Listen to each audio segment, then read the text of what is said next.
Nós queremos falar com os irmãos a respeito da ceia do Senhor. Mas hoje o tema do nosso culto é o modo correto de celebrar a ceia do Senhor. Será que nós, 2000 anos depois em que a ceia foi instituída pelo próprio Senhor Jesus, será que nós, na nossa geração, temos de fato aprendido a cear corretamente? Temos observado a ceia como o Senhor Jesus realmente nos instruiu no Evangelho? E eu quero hoje olhar com vocês a primeira epístola de Paulo, a primeira carta de Paulo aos Coríntios, no capítulo 11, a partir do versículo 17, onde nós vamos observar que o apóstolo Paulo corrige a igreja de Corinto, porque eles estavam participando da ceia de um modo errado. E esta passagem da Escritura, de 1 Coríntios 11, é uma passagem muito preciosa para a igreja, porque ela nos ensina, nos corrige a respeito do modo correto de celebrarmos a ceia do Senhor. Então eu gostaria de convidar os irmãos a fazermos a leitura do texto, que está em 1 Coríntios, capítulo 11. Convido os irmãos a ler a partir do versículo 17, que está escrito assim: Entretanto, não vos elogio nesta instrução que vos dou agora, pois as vossas reuniões causam mais mal do que bem. Porque, em primeiro lugar, ouço dizer que há divisões entre vós, quando vos reunis como igreja, e em parte acredito nisso. E é até necessário que haja divergências entre vós, para que os aprovados se tornem manifestos em vosso meio. Portanto, quando vos reunis no mesmo lugar, não é para comer a ceia do Senhor. Pois quando comeis, cada um toma antes a sua própria refeição. E assim, um fica com fome e o outro se embriaga. Será que não tendes casas onde comer ou beber? Ou desprezais a igreja de Deus e envergonhais os que nada têm? Que vos direi? Irei elogiar-vos? Não, nisso não vos elogio.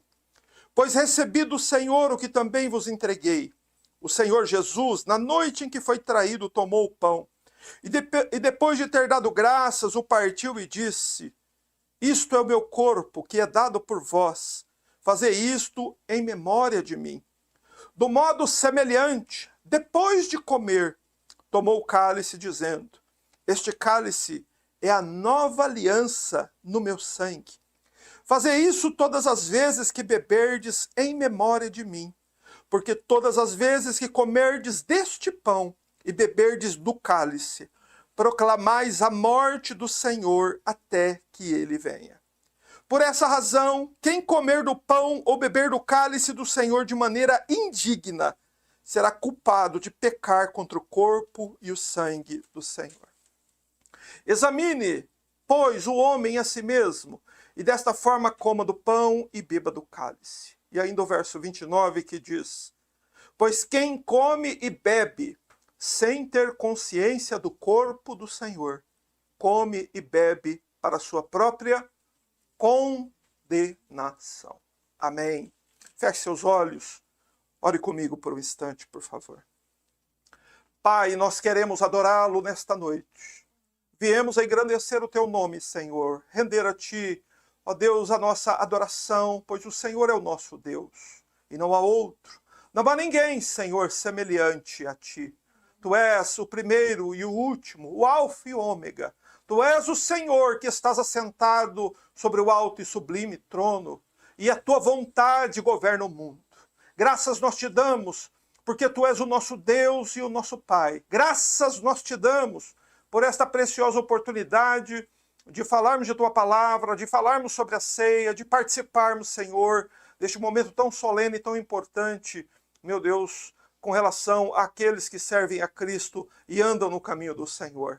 Pedimos, Pai, perdoa os nossos pecados, apaga as nossas faltas, liberta a nossa mente de toda preocupação. Senhor, afasta de nós tudo aquilo que vem para tirar a comunhão, para trazer, Senhor, perturbação ao culto. E que nós possamos, Senhor, prestar este culto de modo honroso, ordeiro, digno, diante do Senhor, para a glória do teu nome. Assim, Pai, nós pedimos e te adoramos, em o nome santo do nosso Salvador Jesus Cristo. Amém. Irmãos, Deus, por sua graça, por sua bondade, por sua compaixão por nós, deixou-nos a sua palavra, para que através dela nós possamos conhecer, possamos ouvir e possamos crer no sacrifício que Jesus Cristo realizou na cruz do Calvário por nós. Nós temos a Bíblia, e através dela é possível ouvirmos e lermos sobre o quanto Cristo padeceu na cruz do Calvário por amor de nós. Porém, Deus estabeleceu um método através do qual nós podemos não apenas ouvir a respeito do Calvário, mas nós possamos também ver o Calvário. Porque nós sabemos que na prática ouvir a notícia sobre a morte de alguém nos afeta.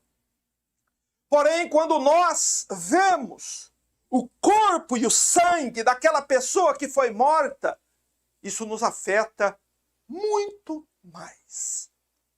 Por isso a ceia, ela é a cena da morte do Senhor Jesus colocada diante dos nossos olhos com o objetivo de que cada cristão, cada servo de Deus, cada filho de Deus da terra possa participar da morte do Senhor Jesus, comer da sua carne e beber do seu sangue.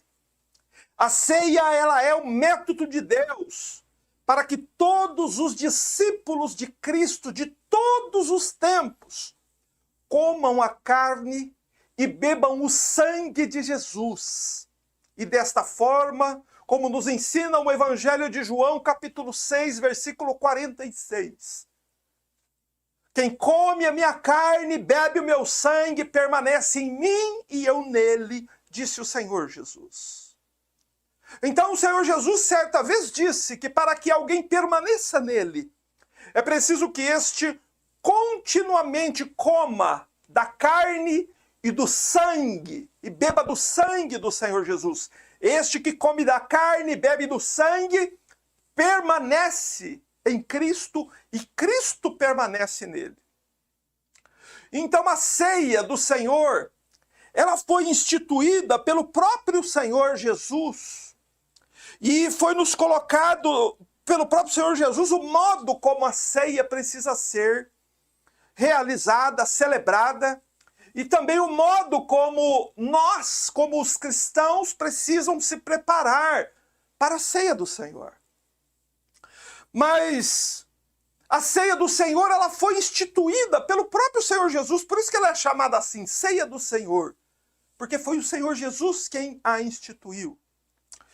E por ter sido o Senhor Jesus que instituiu a ceia, isso significa que absolutamente ninguém tem autoridade de alterar, de retirar, de acrescentar ou de mudar nada com relação a tudo o que Cristo ensinou com relação à ceia.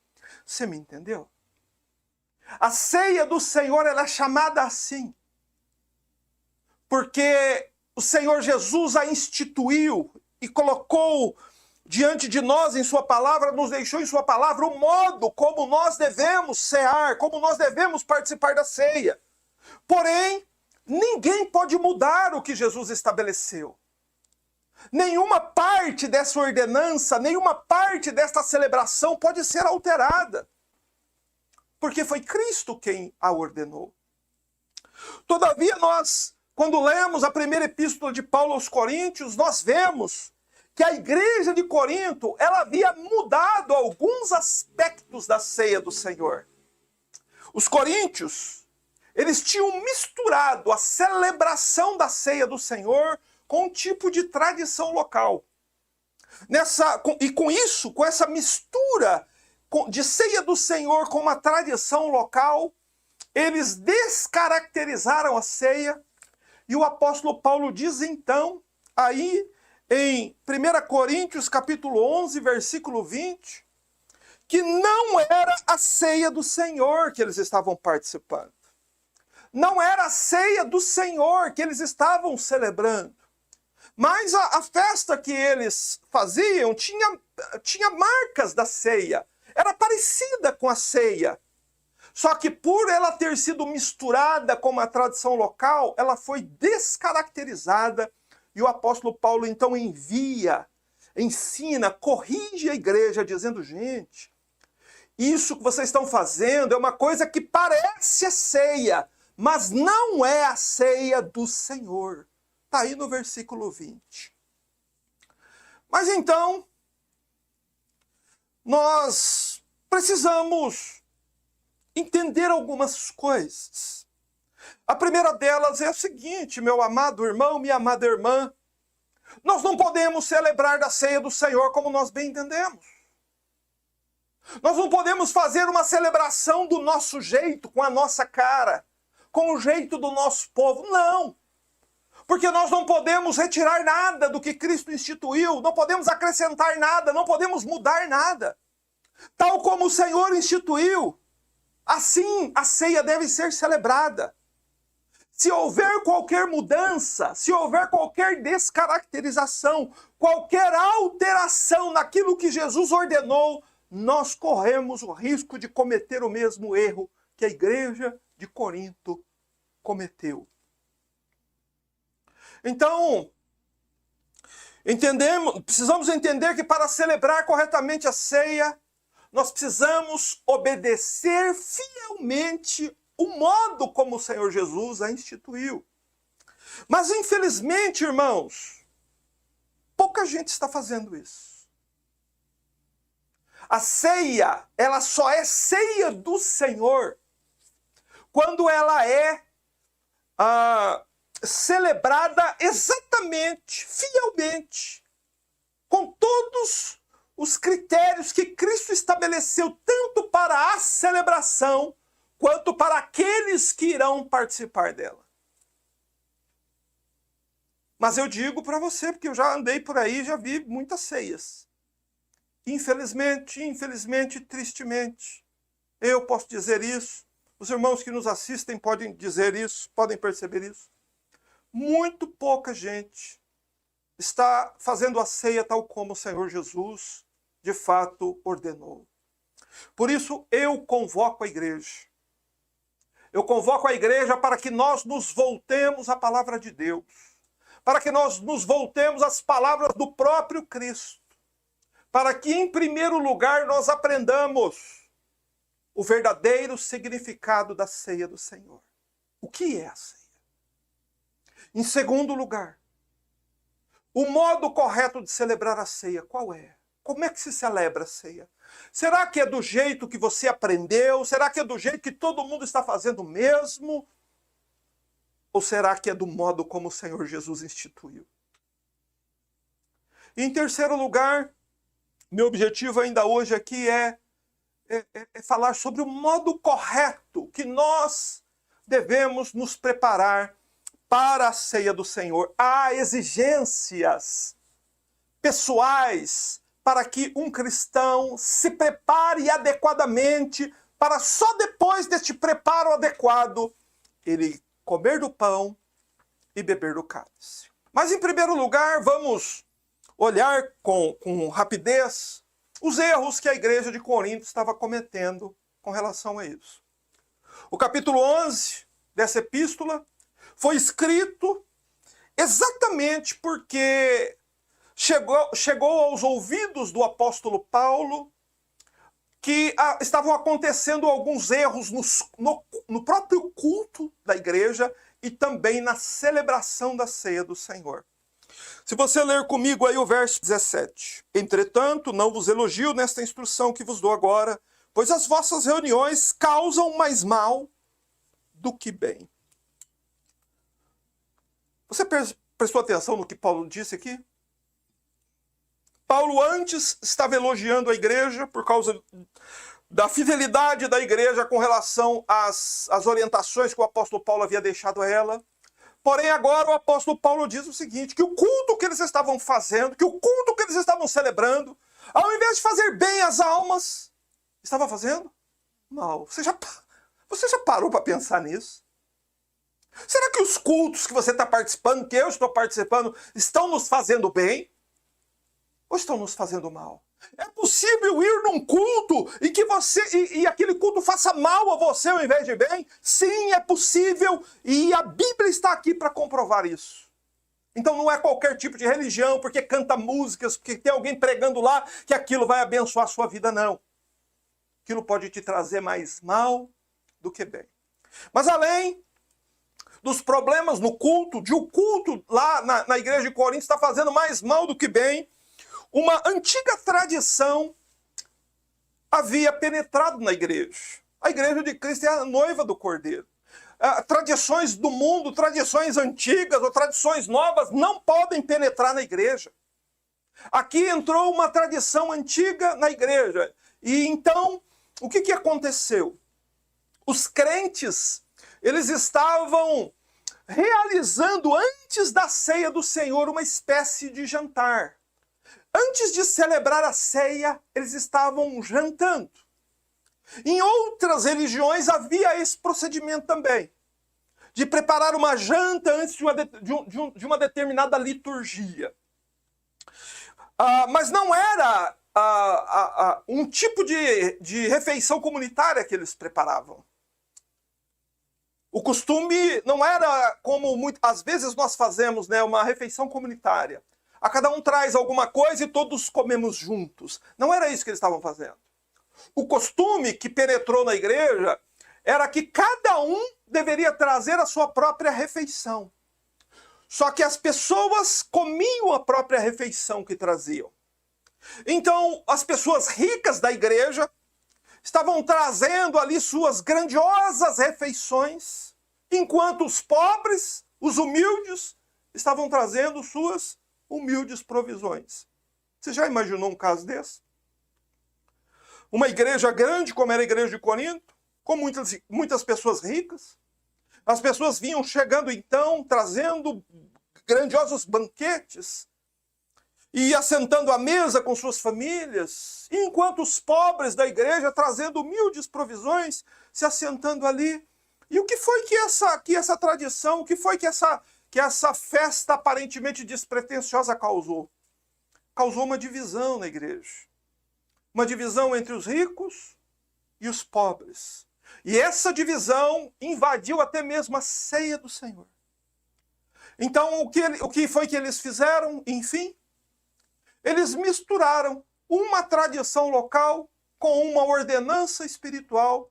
E o apóstolo Paulo, então, nos diz aí no verso 20, que o que eles estavam fazendo não era a ceia do Senhor.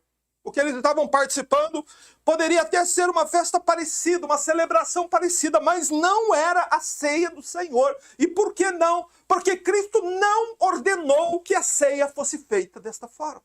Então nós devemos, irmãos, prestar bastante atenção aqui nas instruções que a Bíblia nos dá sobre a ceia. Porque é neste capítulo 11 de Coríntios que a Bíblia nos fornece informações muito importantes sobre o modo correto de celebrar a ceia do Senhor. Você quer aprender como é que celebra a ceia do Senhor?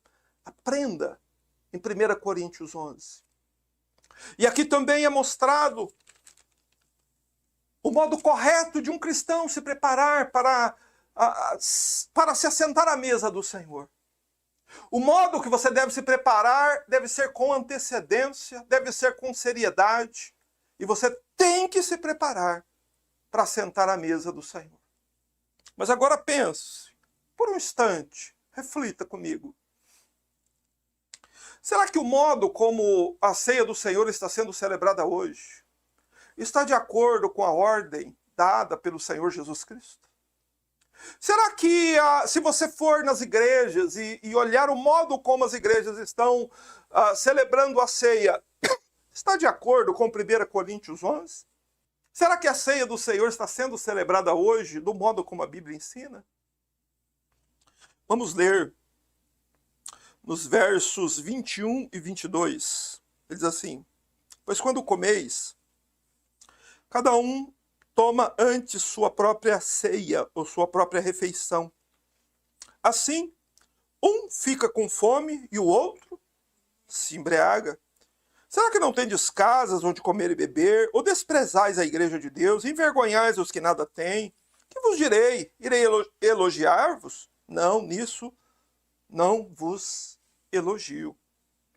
Você se lembra que no começo da carta, Paulo estava elogiando a igreja, pela obediência deles, as ordens que receberam do apóstolo. Porém, agora Paulo diz que nesses dois assuntos ele não elogia a igreja. Primeiro, o modo como eles estavam realizando o culto público estava causando bem ou mal?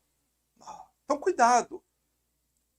Cuidado, porque tem cultos que estão sendo realizados hoje que, ao invés de bem, estão causando mal. E Paulo também diz que não pode elogiá-los pelo modo como eles estavam celebrando a ceia. Na verdade, Paulo, aqui nesses dois versículos, ele condena o modo como a igreja estava realizando o culto e a ceia, dizendo que as reuniões deles faziam mais mal do que bem. E por quê? Qual o motivo? Porque as reuniões deles não estavam fazendo o bem e sim o mal. Em primeiro lugar, porque havia um problema dentro da igreja com relação a uma divisão entre ricos e pobres, ok? Então, quando há essa divisão entre ricos e pobres dentro da igreja, quando há divisões dentro da igreja, isso é uma coisa muito ruim, afeta a comunhão do corpo.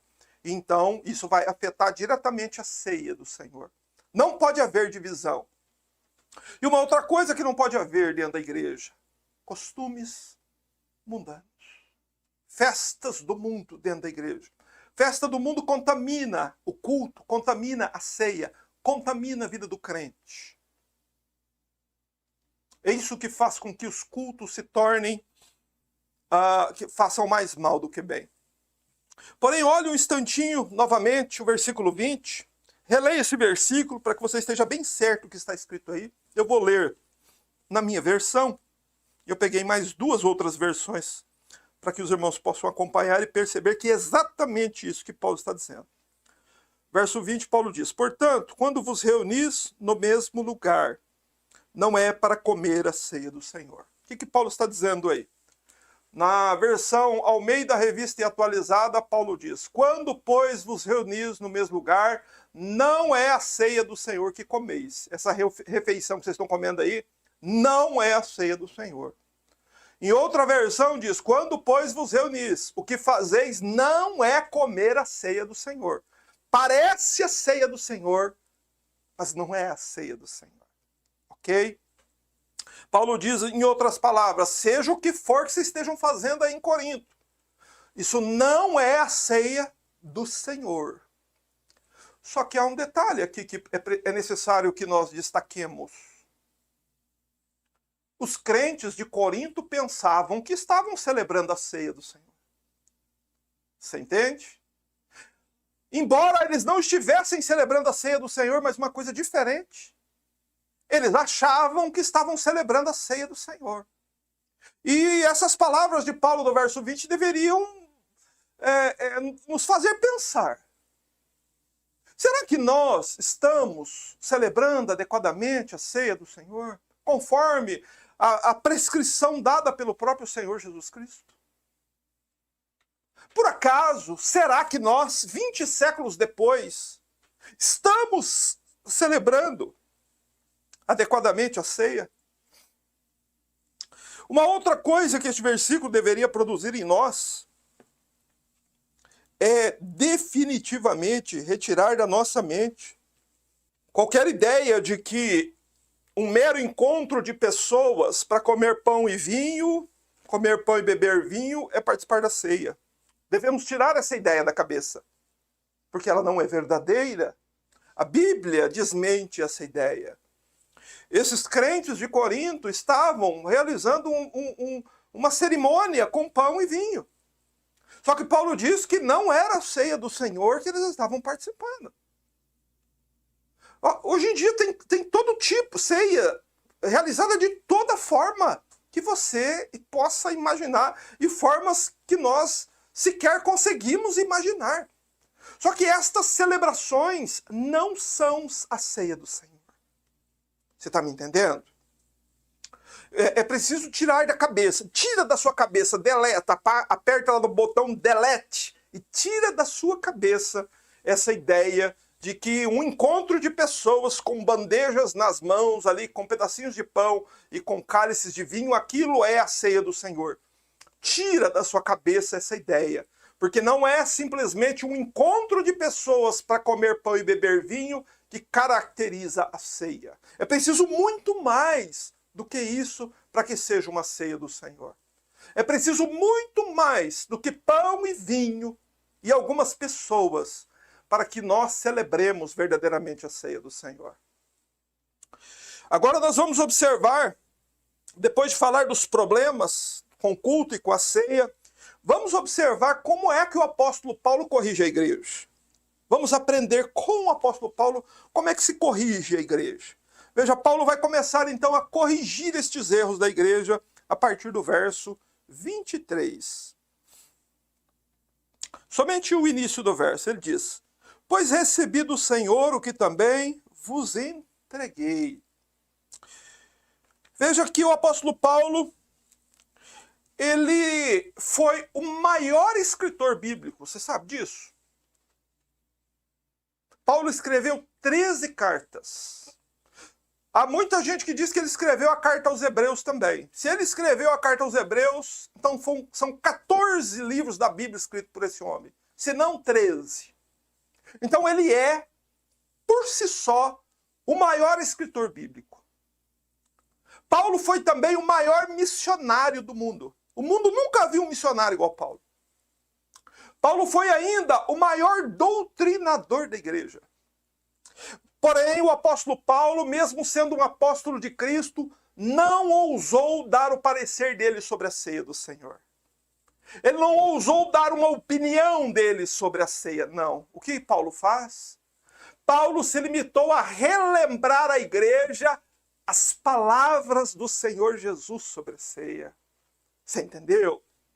Irmãos, esse é o método de Deus para corrigir a igreja. Esse é o método que o próprio noivo deixou para corrigir a sua noiva. Esse é o método que o Senhor nosso Deus usa continuamente para corrigir seus filhos.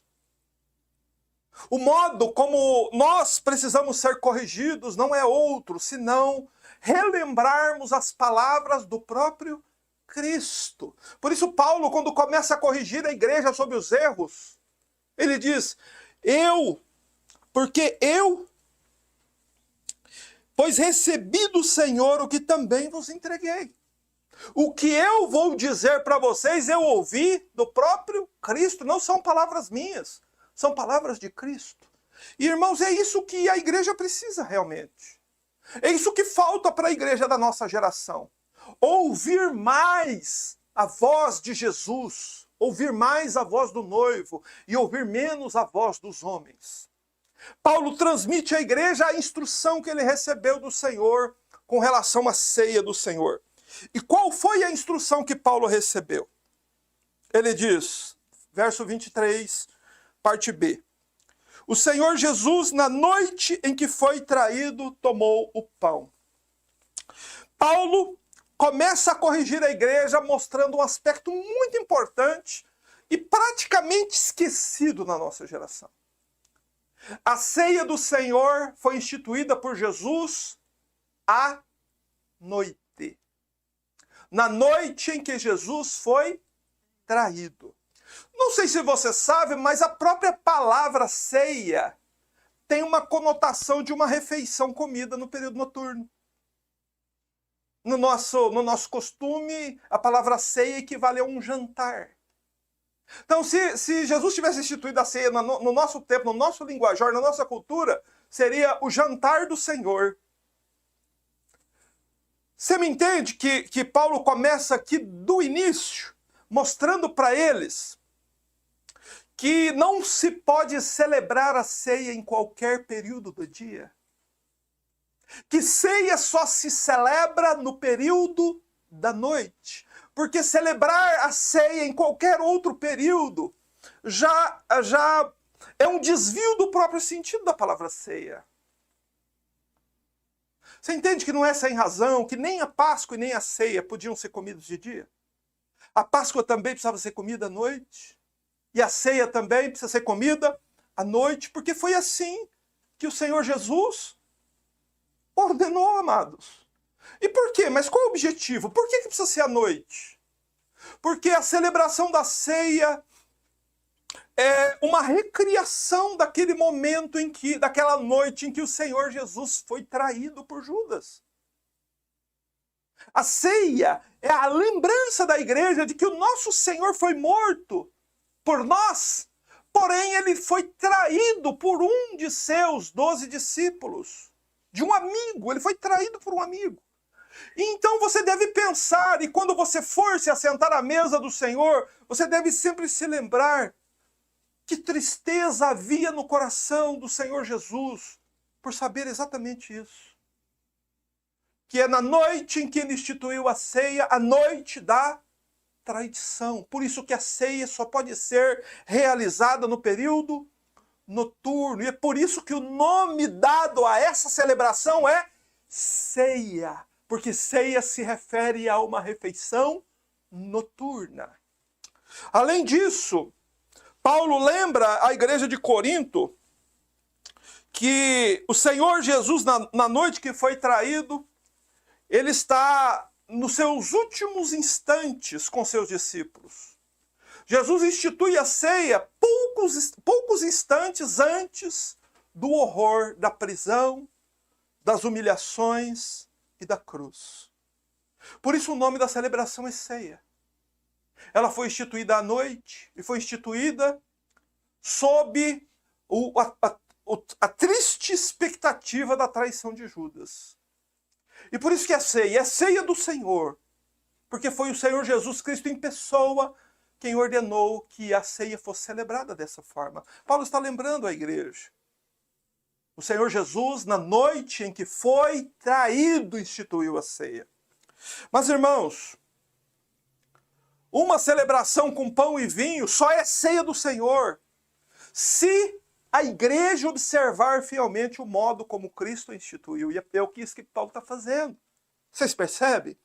Paulo está começando do princípio, relembrando aquele povo que estava participando da ceia do modo errado, dizendo, a primeira coisa que você deve saber é o seguinte, amigo. Ceia só se faz à noite. E ceia se faz obedecendo fielmente o modo como Cristo a instituiu. A ninguém foi dado autoridade de acrescentar ou mudar ou retirar absolutamente nada. A quem Cristo conferiu essa autoridade? A ninguém. Porém, hoje nós vemos as pessoas fazendo ceia do modo que querem.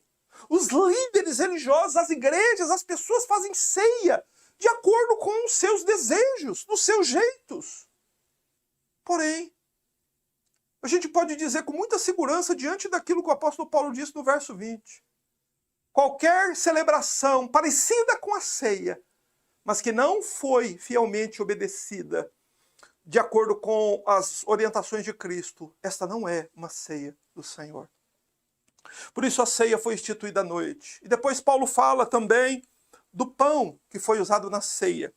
Está aí nos versos 23, final do verso 23, quando ele diz, tomou o pão, e verso 24, e depois de ter dado graças, partiu e disse, isto é o meu corpo que é dado por vós, fazer isso em memória de mim. Então nunca devemos nos esquecer que a ceia do Senhor, ela foi instituída logo depois que Jesus comeu a Páscoa com seus discípulos. Você se lembra disso? Você se lembra que Jesus celebrou a Páscoa e depois a ceia com os mesmos elementos? Você se lembra disso? Está lá em Lucas 22, todos os evangelhos mostram o modo como Jesus instituiu a ceia. O Senhor Jesus primeiro celebra a Páscoa, come o cordeiro assado no fogo, com pães asmos, ervas amargas, e ali dentro do costume judaico, com o passar dos séculos, foi-se introduzido cálices de vinho na Páscoa. Então, todos esses elementos existiam ali, porém, todos eles eram oriundos, eles tinham sua origem na Páscoa judaica. O Senhor Jesus comemora a Páscoa, come a Páscoa com os discípulos, e daí ele ordena aos apóstolos que nunca mais comam da Páscoa até que ela se cumpra no reino de Deus. Essa ordem de Jesus está em Lucas 22:16. Jesus ordena ao seu povo que nunca mais participem da Páscoa. O que Jesus está fazendo? Jesus está separando religião judaica de religião cristã. Jesus está separando Páscoa e ceia. A Páscoa é dos judeus, a ceia é dos cristãos. Mas note como o apóstolo Paulo cita o modo como Jesus pega o pão. Ele tomou o pão, diz o apóstolo Paulo aí no final do verso 23. O que quer dizer isso? Jesus não pegou um pão qualquer para dar para os seus discípulos cear. Jesus não instituiu a ceia com um pão qualquer. Qual fora o pão que Jesus tomou? De onde veio esse pão? Que pão era esse? Que tipo de pão era? Era um pão sem fermento, um pão asmo. Por que Jesus pega um pão asmo e traz o pão asmo para a ceia? Alguém pode pensar que foi uma mera comodidade. Já estava participando de uma festa judaica, tinha ali os elementos judaicos, então o negócio era só trazer o pão e estava tudo certo. Porém, não é essa a ideia que a palavra de Deus nos transmite a respeito disso. O fato de Jesus ter tomado um pão da Páscoa e trazido para a ceia não foi uma mera comodidade. Foi um ato intencional de Jesus para ensinar a igreja qual é o tipo de pão adequado à ceia do Senhor. Você entendeu, meu amor? Qual é o tipo de pão adequado para a ceia? É o pão sem fermento. Esse ato de Cristo, esse ato de nosso Senhor de tomar um pão sem fermento, um pão da Páscoa e trazê-lo para a ceia, não aconteceu por mera conveniência. O pão sem fermento é o único elemento adequado para representar o corpo de Jesus. Jesus tomou o pão e, havendo dado graças, ele o partiu e disse: isto é o meu corpo. Então o próprio Senhor Jesus interpreta que este pão sem fermento simboliza o próprio corpo dele. Mas por que é que o pão que simboliza o corpo de Jesus precisa ser um pão sem fermento? Porque em muitos lugares da Bíblia o fermento é símbolo do pecado. Na própria carta de Paulo aqui aos Coríntios, ele usa o fermento como símbolo do pecado. Lá na Páscoa, em Êxodo 12, não era permitido sacrificar a Páscoa tendo fermento em casa. Se alguém, porventura, tivesse fermento em casa, essa pessoa era banida da comunidade de Israel. Por 7 dias antes, essa pessoa precisava tirar já o fermento de casa, ou seja, precisava haver uma preparação prévia para participar da Páscoa, e os mesmos princípios são colocados aqui para nós com relação à ceia. O nosso bendito Senhor teria seu corpo sacrificado. Jesus estava sendo entregue ali. E o corpo dele seria sacrificado. Mas como o corpo dele, como o corpo da vítima que deveria morrer para o seu povo deveria ser? Um corpo sem pecado. Pão asmo. Jesus é o pão. Só que é um pão sem fermento, é o pão asmo. Esse é o pão que Jesus instituiu na Páscoa, na ceia, perdão. Ele trouxe da ceia e o trouxe da ceia, da Páscoa para a ceia. E quem é que tem a autoridade de mudar isso agora? Quem pode mudar agora? Mudar o pão? Ninguém pode mudar. Então, esse ato de Jesus de tomar o pão, dar graças ao Pai, o partir e dizer, isto é o meu corpo, é porque ele estava revelando diante dos olhos dos discípulos que o pão sem fermento simbolizava a sua vida sem pecado.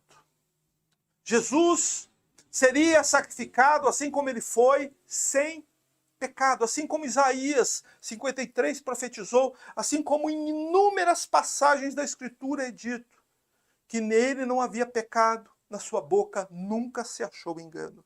Então, o elemento mais adequado para apresentar a igreja como corpo de Cristo é o pão sem fermento. Mas então, nos cabe aqui uma pergunta muito importante. Se Cristo instituiu a ceia com pão sem fermento, a quem foi dada a autoridade de mudar e colocar pão fermentado na ceia? Quem tem essa autoridade? Ninguém tem. E veja como é diferente a ceia instituída por Cristo daquela que nós conhecemos agora. Mas a seguir o apóstolo Paulo diz que Cristo tomou o pão e depois de ter dado graças, diz aí no verso 24. Veja, o ato de Jesus de dar graças antes de partir o pão está repleto de significados. Eu vou dar apenas alguns. O primeiro é que Jesus Cristo é a própria provisão de Deus por nós. Por isso Cristo está agradecendo ao Pai pelo pão. O pão era o quê? O corpo dele. Ele está agradecendo ao Pai pela provisão de Deus. O corpo de carne que Jesus recebeu e queria sangrar daquela quinta-feira até as 3 horas da tarde de sexta-feira foi uma provisão de Deus. Por isso ele dá graças a Deus. Jesus também é dito lá em João 6, que ele é o pão vivo que desceu do céu. Por isso ele dá graças a Deus. E nós devemos dar graças a Deus, porque o Pai enviou o seu Filho para morrer por nós. E esse é o sentido da ceia. Irmãos, e se o próprio Cristo deu graças a Deus pelo pão, que representava seu corpo ou sua carne, que seria massacrada naquele dia, quanto mais nós deveríamos dar graças a Deus pelo pão partido da ceia. Porque quando nós vemos aquele pão sendo partido, nós nos lembramos que o corpo do nosso Salvador foi massacrado na cruz, para que nós pudéssemos receber de Deus o perdão e a redenção. Mas Jesus mesmo parte o pão. Você vê isso aqui no verso 24. Depois de ter dado graça, o partiu. O texto grego aí, a palavra grega é quebrou. Quebrou o pão. Ou seja, esse ato de Jesus quebrar o pão ou partir o pão, ele mesmo fazer isso, prefigurava todos os sofrimentos que ele teria que suportar por nós. Por isso Cristo parte o pão e diz: isto é o meu corpo que é dado por vós. O corpo dele seria entregue aos soldados para ser preso, para ser humilhado, para ser torturado, para ser morto por nossa causa. Por isso, quando nos achegamos à ceia, irmãos, nós nos achegamos à cena do Salvador morto, o seu corpo massacrado, partido, quebrado, e o seu sangue derramado. E Jesus Cristo disse que para que nós tenhamos parte com ele, nós temos que comer do pão e beber do cálice. Este é o meu corpo que é dado por vós. Foi dado por você. Foi por nós, por nossas almas, por nossas vidas, que Jesus foi entregue aos soldados para ser humilhado, torturado e morto. Isto é o meu corpo que é dado por vós. E então Cristo ordena, aí no final do verso 24, ele diz: fazei isto em memória de mim. Ou seja, ele ordena aí que nós façamos a ceia exatamente como ele fez, em memória dele. O que quer dizer isso? Jesus não ordena que a igreja celebre seu nascimento. Apesar, embora o nascimento de Cristo seja um evento tão importante. Porém, não há este mandamento, esta ordenança do Senhor Jesus que nós celebremos seu nascimento. Também não há nenhuma ordem de Cristo que celebremos alguma festa judaica, mas está cheio de igreja evangélica celebrando festa judaica.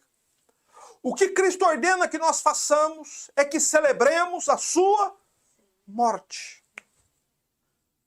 Fazer isto em memória de mim, ou seja, façam exatamente igual eu fiz em memória, em recordação de mim. Lembrem-se de que eu vim ao mundo para morrer por vocês, e eu fui entregue, o meu corpo foi entregue, e o meu sangue derramado por vocês. Façam isso em memória de mim.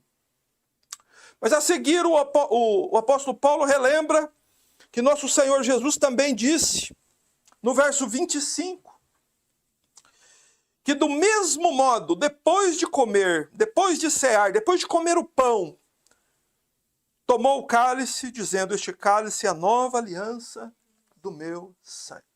Veja, mais uma vez tenha em mente que eles haviam acabado de celebrar a Páscoa.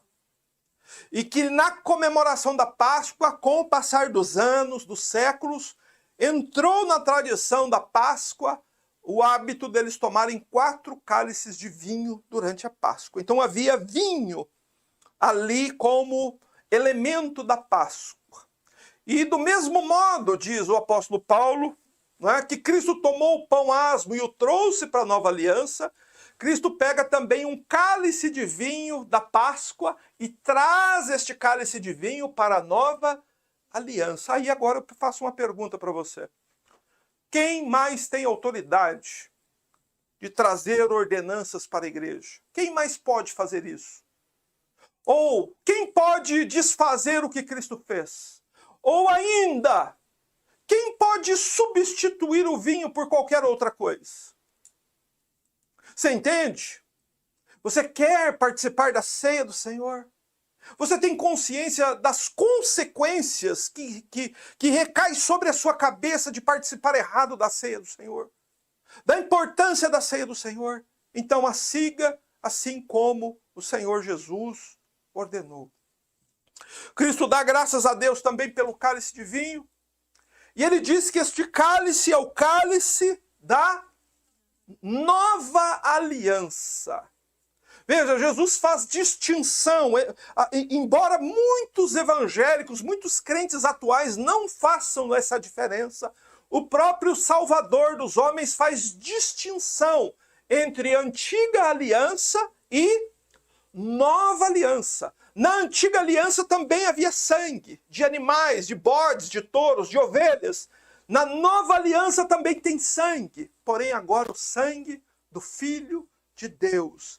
Quando nós comemoramos adequadamente a ceia, nós estamos como que tomando o sangue do Senhor Jesus. E esta nova aliança então está dentro de nós. O vinho do cálice simboliza o sangue que foi derramado através das feridas feitas no corpo do Senhor Jesus, que culminaram ali com a sua morte. Só que nosso bendito mestre, ele deixa muito claro para nós. É preciso separar muito bem a antiga aliança da nova aliança. Páscoa é uma comemoração, é um rito memorial da antiga aliança, e a ceia é um rito memorial da nova aliança.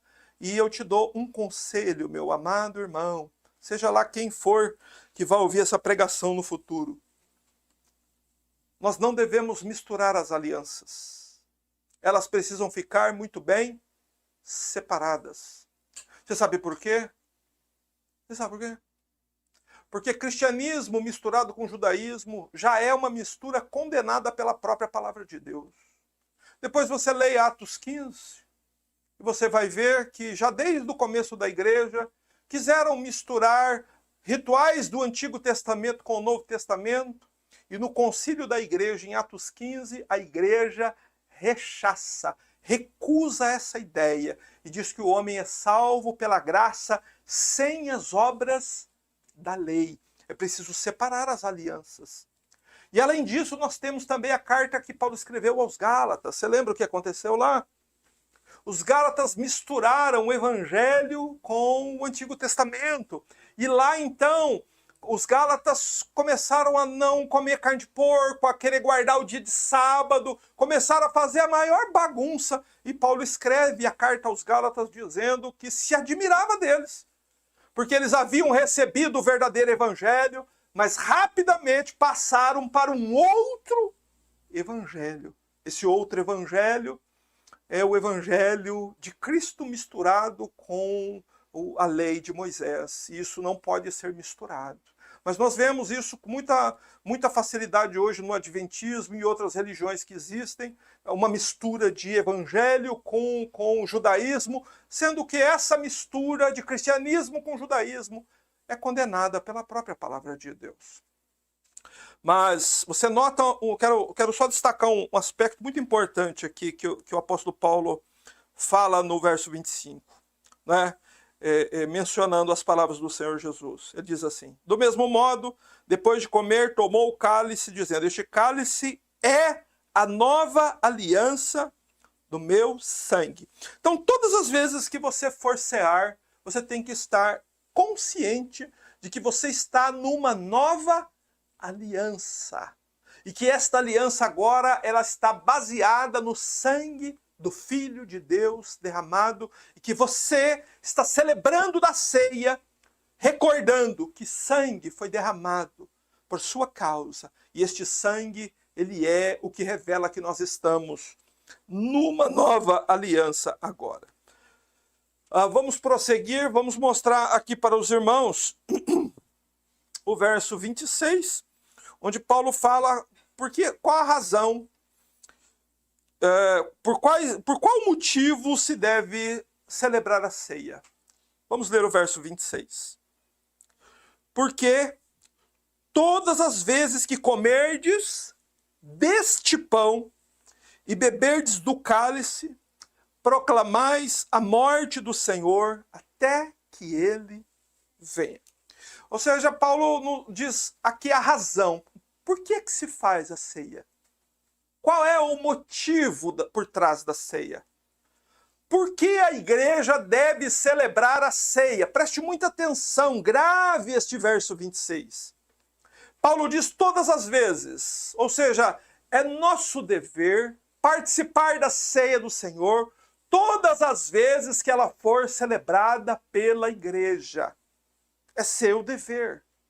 Celebrar a ceia, participar dela, comer do pão e tomar do cálice, claro, óbvio, evidente, desde que esta celebração seja bíblica, correta, de acordo com as palavras de Cristo. Não essas coisas que a gente tem visto por aí.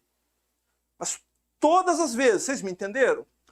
Todas as vezes que a igreja for participar da ceia, é seu dever participar dela.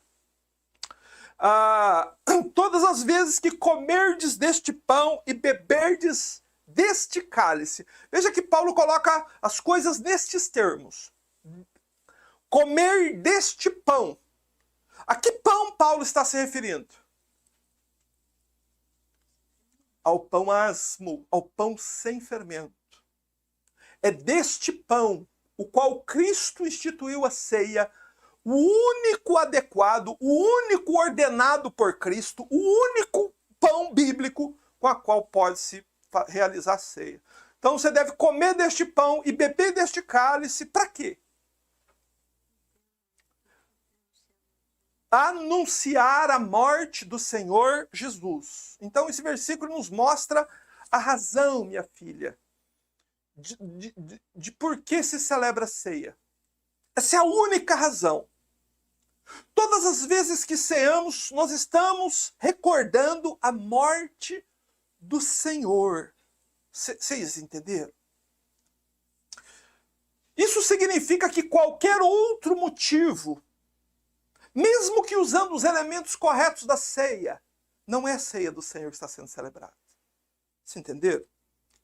Só se celebra a ceia para proclamar a morte do Senhor.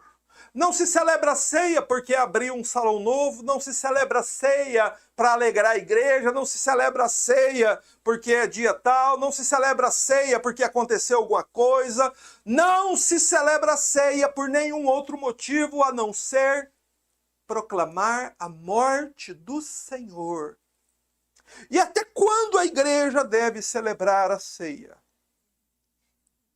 Até que ele venha. Ou seja, esta ordenança, ela já percorreu a história da igreja por 2000 anos e chegou até nós, e ela continuará sendo obedecida por aqueles que vierem depois de nós, até o dia em que o Senhor Jesus voltar nas nuvens do céu. Louvado seja Deus. Então a ceia não pode ser impedida, nem se houver guerra, nem se tiver pandemia, nada deve impedir a celebração da ceia. A ceia precisa ser realizada impreterivelmente, como o Senhor Jesus instituiu, no período do ano que ele instituiu, até o dia que ele venha. Mas, então há 2 pontos aqui que eu quero destacar para os irmãos. O primeiro é que a ceia nos faz olhar para o Calvário. A ceia nos faz olhar para trás. Por isso que quando nós lemos, nós vemos que a própria instituição da ceia fala da noite da traição, fala da prisão, da humilhação, da carne que seria destroçada pelos chicotes, espinhos e pregos. E a ceia nos faz olhar para trás também, para nos lembrar do sangue que jorrou das feridas de Cristo por amor da tua alma. Quando nós celebramos a ceia, nós olhamos para trás, para aquilo que aconteceu lá no Gólgota, no Calvário. Mas a ceia também nos faz olhar para frente. A ceia também nos faz lembrar que o Senhor Jesus Cristo, ele vem, e que a igreja é a noiva que está na terra aguardando a chegada do noivo. E qual seria a postura adequada de uma noiva que está esperando o seu noivo vir buscá-la? Esta noiva estaria submissa às ordens do noivo. E Jesus não espera menos do que isso. Ok? A seguir, irmãos, no verso 27, por favor, estamos já encerrando, mas no verso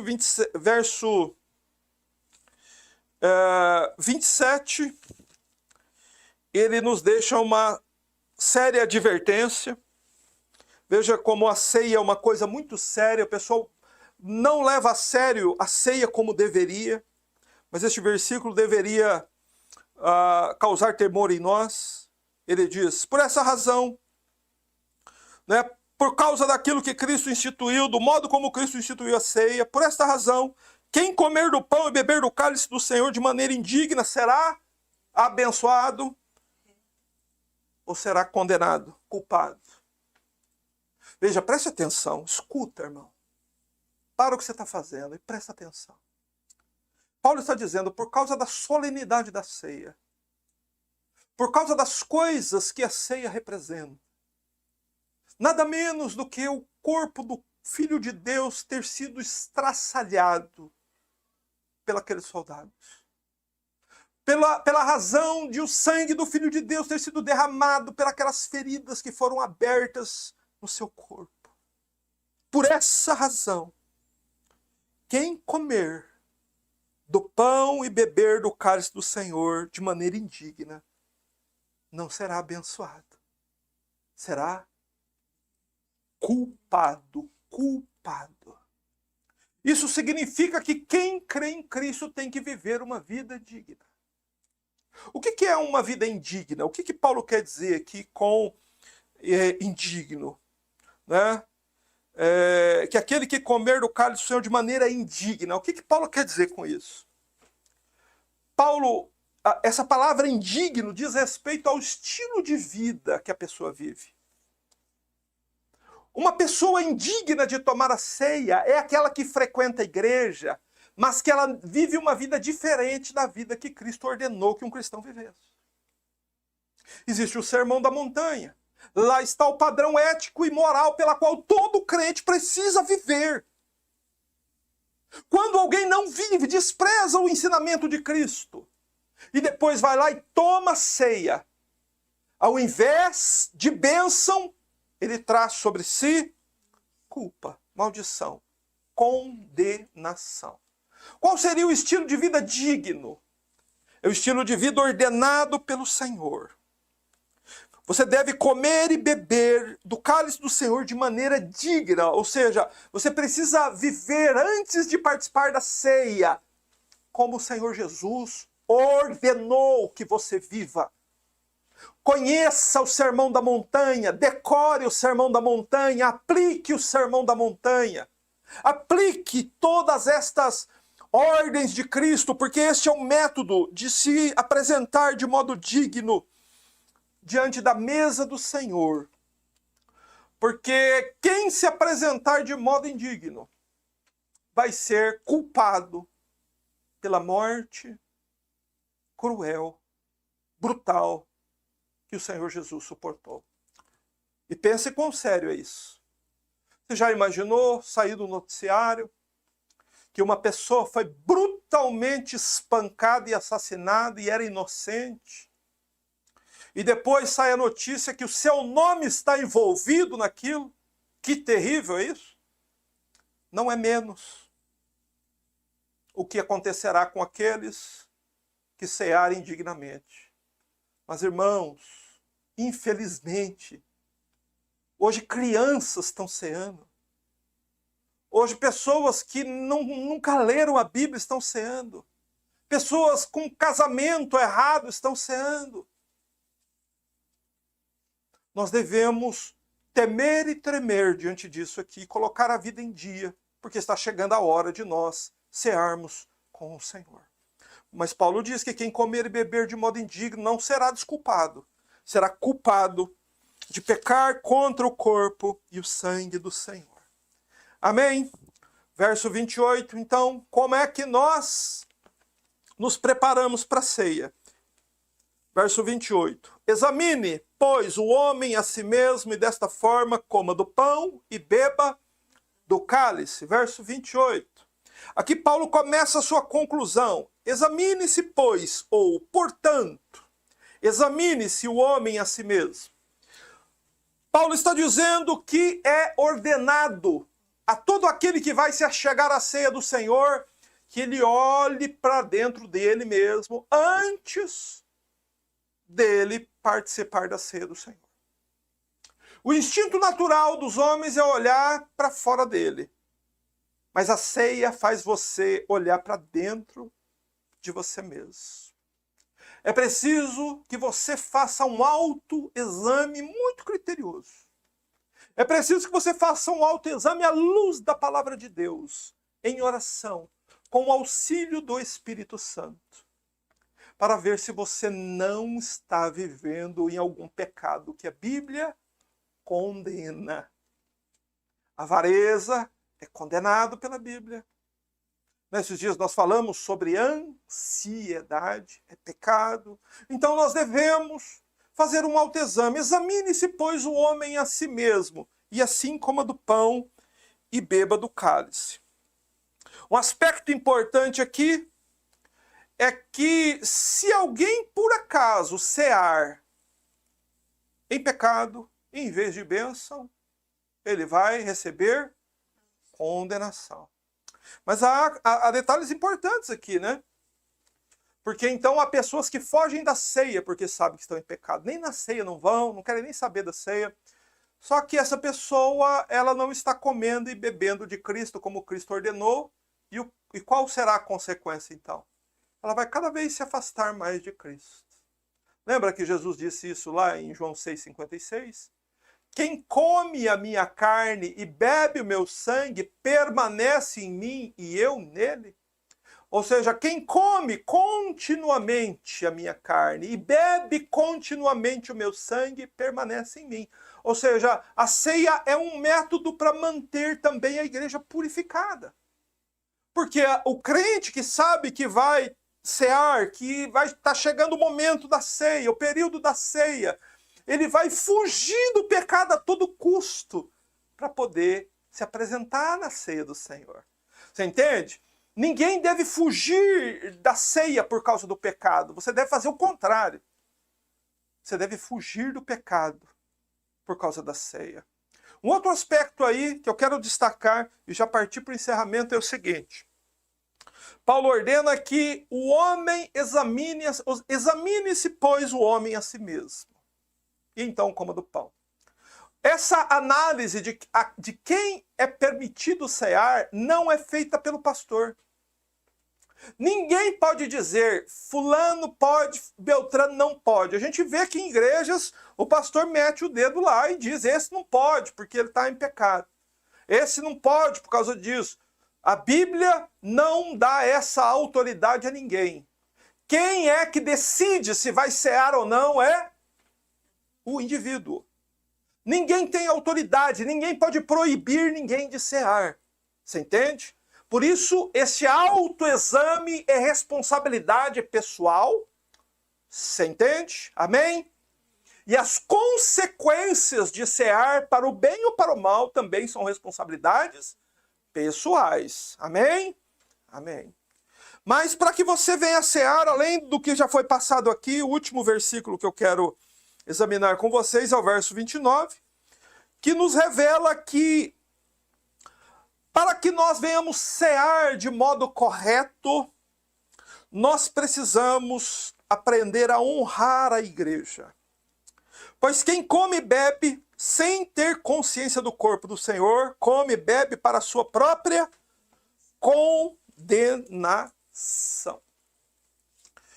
Amados, nós devemos nos lembrar que nós estamos falando sobre a igreja de Corinto.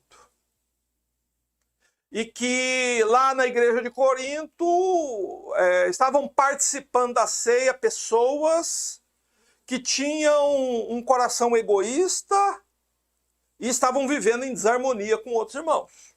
Certo? E o que revelava esse egoísmo e essa desarmonia? A própria reunião que eles faziam antes. Cada um comia a sua comida. Egoísmo. Egoísmo. Aqui eu trago a minha comida, só eu que como. Isso demonstra egoísmo. E também havia desarmonia. Mas agora o apóstolo Paulo quer corrigir esse problema. E como que ele faz? Estimulando a igreja a viver unidos. Através da consciência de que todos eles fazem parte do mesmo corpo de Cristo. A igreja é o corpo de Cristo na terra. Em um momento oportuno, vou trazer uma pregação sobre o que significa a igreja ser o corpo de Cristo na terra. Né? Talvez, e por certo, há muitos aspectos da igreja ser o corpo de Cristo na terra que muita gente desconhece hoje. Mas em um momento oportuno, eu pretendo falar sobre isso. Porém, é o que o apóstolo Paulo fala aqui neste versículo. Ele diz que quem come e bebe sem ter consciência do corpo do Senhor, come e bebe para a sua própria condenação. Ou seja, não é um modo digno de participar da ceia do Senhor quando há desavenças entre irmãos. Não pode participar da igreja, da ceia, pessoas que têm desavença entre elas. Ali havia desavença nos coríntios. Os ricos e os pobres estavam divididos. Mas Paulo diz, vocês fazem parte do mesmo corpo. Nós notamos igrejas evangélicas divididas. Porém, os salvos de todas essas igrejas fazem parte do mesmo corpo. Por isso que não existe aquele grupo mais seleto, não existe uma igreja mais santa, melhor do que a outra. Todos somos, todos os salvos, todos aqueles que têm o Espírito de Deus e que vivem pelo Evangelho, todos aqueles que se submetem a Cristo, são a mesma igreja, é o mesmo povo. Você entende? Você deve cear assim, porque há pessoas que ceiam, graças a Deus que eu sou dessa denominação e não daquela. Isso é não discernir o corpo do Senhor. E o que o apóstolo Paulo fala sobre isso? Que quem come e bebe sem ter consciência do corpo do Senhor, come e bebe para a sua própria condenação. Olha como é grave isso, irmãos. Olha como é grave. A gente tem que ter consciência do corpo. E Paulo diz isso porque havia dentro da igreja de Corinto um mal que precisava ser corrigido. E aqui é um ensino muito precioso para nós. Irmãos, quando nós temos senso de que determinado procedimento nosso, de que determinado pecado nosso vai nos conduzir ao julgamento de Deus, isso produz temor em nós. Paulo está dizendo isso. Se vocês continuarem assim, se vocês continuarem agindo como estão agindo, ao invés do céu, vocês irão para o inferno. Pois foi isso que o Senhor Jesus ordenou no Sermão da Montanha. Eu quero encerrar fazendo essa leitura do Sermão da Montanha. Como deve ser a vida no corpo? Como deve ser a vida entre os irmãos? Qual é o método adequado dos crentes viverem entre si? Veja como Cristo ensinou. Vamos recorrer às palavras do nosso Senhor em Mateus capítulo 5, versos 21 e 22 apenas. Mateus 5, Sermão do Monte, versos 20 e 21. Está escrito assim: Ouviste que foi dito aos antigos? Não matarás, e quem matar estará sujeito a julgamento. Eu, porém, vos digo que todo aquele que se irar contra seu irmão será passível de julgamento. E quem o chamar de insensato será réu diante do tribunal. E quem o chamar de tolo será réu do fogo do inferno. Então veja que Jesus está falando aos discípulos. E ele está mostrando qual é o método, qual é o modo correto de se viver entre o povo de Deus, no corpo de Cristo. Um irmão nunca deve se irar contra o outro irmão. O simples fato de alguém sentir ira pelo irmão já o torna réu, sujeito ao julgamento. Quem então proferir um insulto, verbalizar um insulto, ele agrava o pecado. Esse está sujeito ao tribunal. Mas e quem chamar o irmão de tolo, que é uma palavra de desprezo? Jesus disse que esse está sujeito ao inferno, ao fogo do inferno.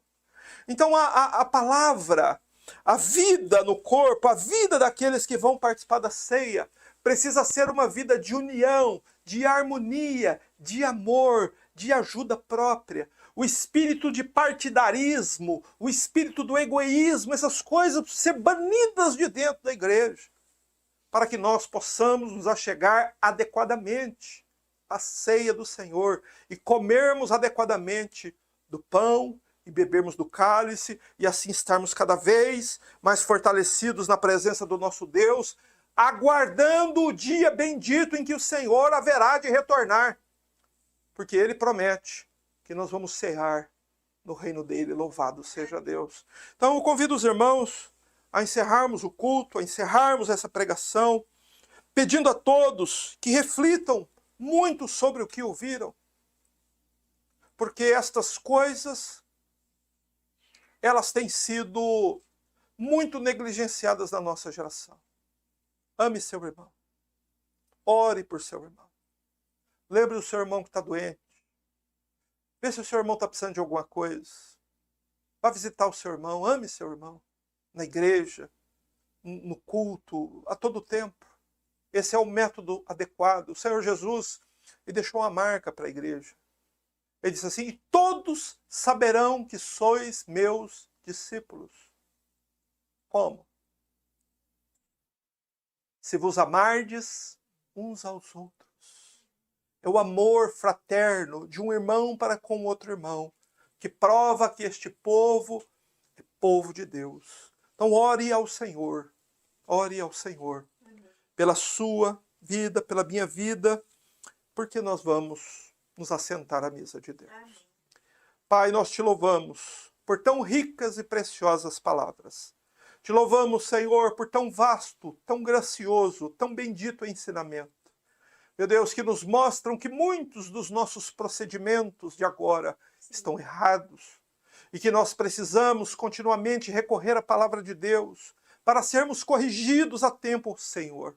Dá-nos a tua graça, meu Pai, para que nós possamos compreender estas palavras e guardá-las no nosso coração. Que o Senhor nos ajude para que possamos viver uma vida digna. Possamos, Senhor, participar dignamente do pão e do cálice. Possamos, Senhor, viver em comunidade, vivermos, Senhor Deus, em comunhão, e que os nossos cultos, Senhor, produzam o bem, transformem almas, levem corações a Jesus, produzam, Senhor Deus, a salvação das almas. E que o Senhor seja em tudo glorificado. Nós oramos, Senhor, damos graças a Deus pelo sustento e pela bênção que o Senhor nos concede neste culto. Senhor, e oramos também pelos enfermos. Pedimos tua graça, Senhor Deus. Oramos pela Luciana, nossa parente, que está ali no hospital, Senhor, num estado tão grave. Oramos por ela, pedimos tua graça. Lembramos do irmão Renato, também, Senhor, enfrentando uma grave enfermidade. Clamamos, Senhor Deus, por uma bênção sobre a vida dele. Oramos pela irmã Otília, Senhor Deus, pedindo que o Senhor conceda graça para que ela possa suportar também este momento. Senhor Deus, e abençoa-nos a todos. Sê tua mão sobre nós, sê sobre nós a tua graça. Assim nós te adoramos e bendizemos ao teu nome, em nome do Senhor Jesus. Amém.